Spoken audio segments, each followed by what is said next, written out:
Anneka Rice is known for running amok on Treasure Hunt, and it appears as though this madness has followed her throughout her career. TV star Anneka Rice has lifted the lid on her chaotic start to her TV career, which almost ended in disaster just moments before she was due to go live on air. The hit 80s icon is known for hosting several hit TV shows such as Challenge Anneka and Treasure Hunt. The 66-year-old broadcaster became an immediate hit with Brits up and down the country who tuned in every night to watch her get up to mischief, jumping out of helicopters and scaling buildings. And it appears as though the mum of three has found herself in high-pressure, adrenaline-inducing scenarios.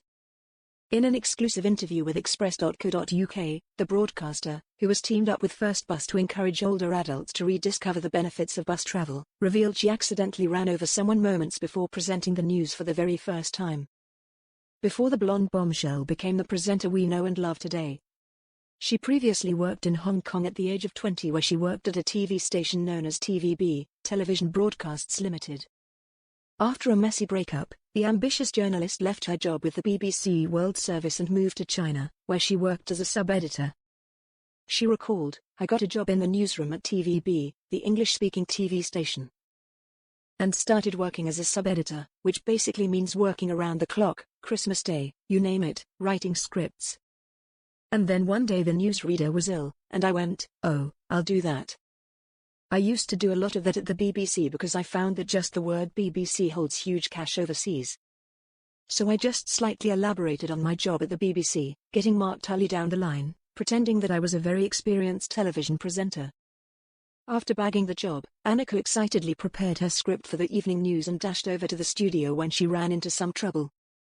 She went on, "And that night I was reading the news and I was actually so nervous that on the way to the studio I actually ran someone over and I nearly missed the entire first broadcast. The police had to be called, and the place was just swarming with people, but luckily there were so many witnesses who just said that he just walked straight in front of me, so I was in the clear. But I had to say to the policeman, who was Chinese, I have to be on telly. I've got 1 hour. That was a bit too much adrenaline. And the madness didn't end there."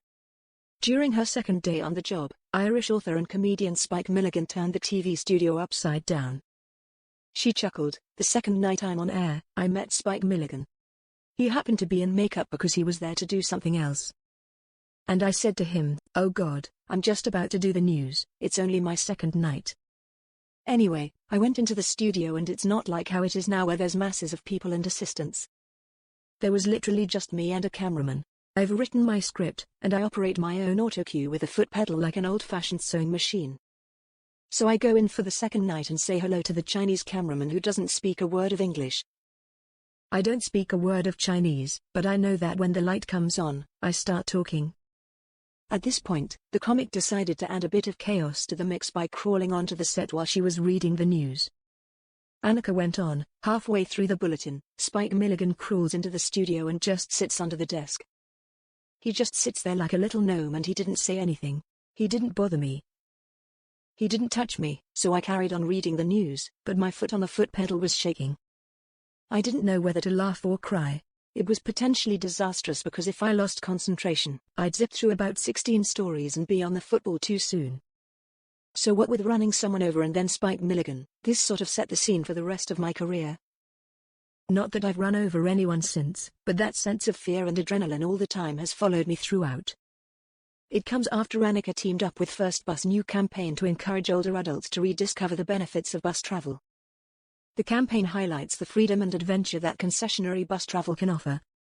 New research from First Bus shows that 73% of respondents in Weymouth use the bus for the enjoyment of the journey itself. Speaking about the campaign, Anneka gushed, "I've spent a lifetime chasing adventures, sometimes by helicopter, sometimes in a jumpsuit. But these days, there's nothing more freeing than hopping on a bus and seeing where the day takes you."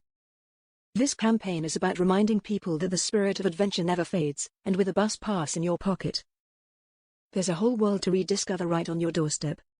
I've so many incredible people who prove that age is no barrier to curiosity, spontaneity, and fun. Whether it's trying something new, revisiting somewhere old, or simply striking up a conversation on the journey, that adventurous spirit is still strong.